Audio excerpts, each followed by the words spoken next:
Welcome to NYC Now, your source for local news in and around New York City from WNYC. I'm Janae Pierre. Happy Saturday. Brooklyn is celebrating West Indian culture this Labor Day weekend with its annual Juve and West Indian Day parade. Public safety is always a big concern at community celebrations, but it's especially true at this event, which has been marred by violence in recent years. Last year, someone shot 5 people right along the parade route in the middle of the day, and police never made an arrest. WNYC's Feuerherd has been reporting on what police and violence prevention groups are doing to prepare. So, Ben, just remind us what this event in central Brooklyn is all about. Yeah, so it's a really festive couple of days that sort of culminates with the West Indian Day Parade along Eastern Parkway and Crown Heights on Labor Day. And the people who march and ride floats in the parade do dances and wear extravagant and colorful costumes and wave flags from Caribbean countries to celebrate their heritage. And there's also amazing food everywhere. Amazing food. as you would expect. And it draws an enormous crowd on Eastern Parkway, which is this main thoroughfare through Crown Heights and through central Brooklyn, like hundreds of thousands of people. And in the night prior to the parade, there's traditionally been this carnival called Juve that's kind of like a street party, but it also has its own parades, just extremely festive party atmosphere. Yeah, definitely. Juve's a vibe. The West Indian Day Parade is a vibe. But why is public safety such a concern during a celebration like this? So I'd say 2 main reasons. First, there's been instances of violence in recent years at both Juve and the parade itself. Last year, as you said, someone shot 5 people along the parade route in the middle of the day during the parade. And that happened right at a central intersection in the neighborhood at Franklin and Eastern Parkway. And one of the people who was shot died, and police still haven't charged anyone with that crime. There's also been a number of shootings during Juve in recent years. Years ago, a lawyer and aide to former Governor Andrew Cuomo was hit by a stray bullet in Crown Heights in the night before the parade during Juve, and he later died. And I'm guessing the other public safety concern comes in due to the shooting that happened in Crown Heights just a couple of weeks ago.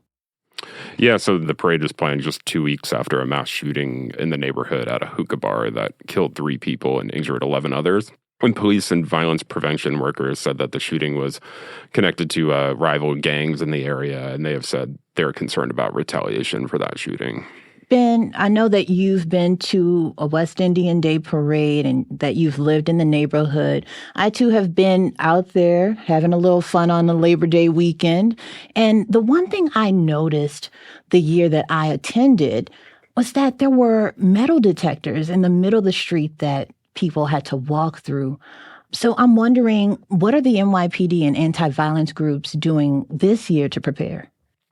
Yeah, so the mayor and officials from the NYPD held a press conference Friday, and they went over their plan for how they're going to protect everyone. And here's what the NYPD Commissioner Jessica Tisch had to say. Our police presence will include our emergency service unit, our mounted unit, canine counterterrorism teams, field intelligence officers, and our bomb squad. Our helicopters and drones will be deployed during the celebrations to assist our officers on the ground, and the Joint Operations Center will be fully activated with all of our city, state, and federal partners.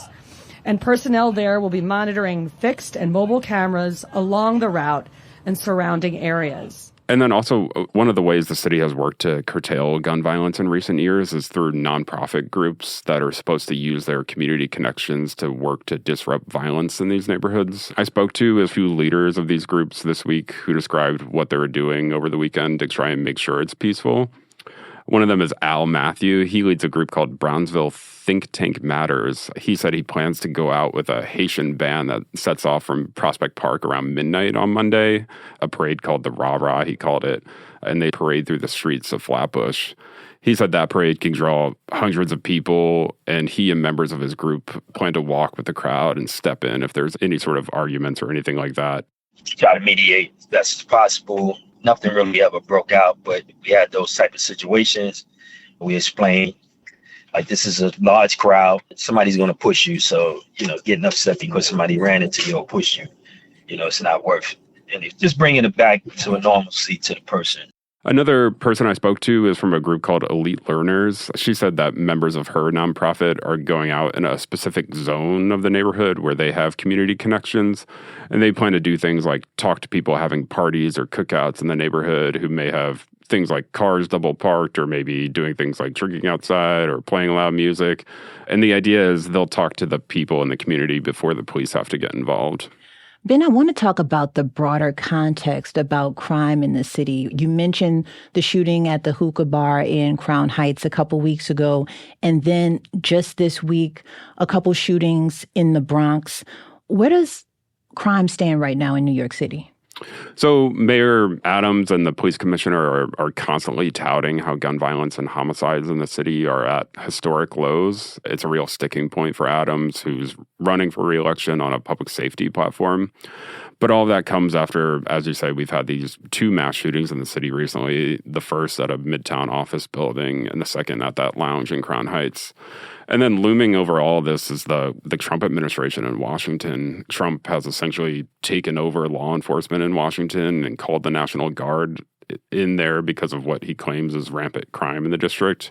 And he suggested he might do similar things in other cities across the country, including here in New York. Yeah, but how likely has that been? So I did another story about this a couple weeks ago. And so Trump has these special powers in D.C. because it's D.C. It's like a federal district where he has powers that he wouldn't in other cities.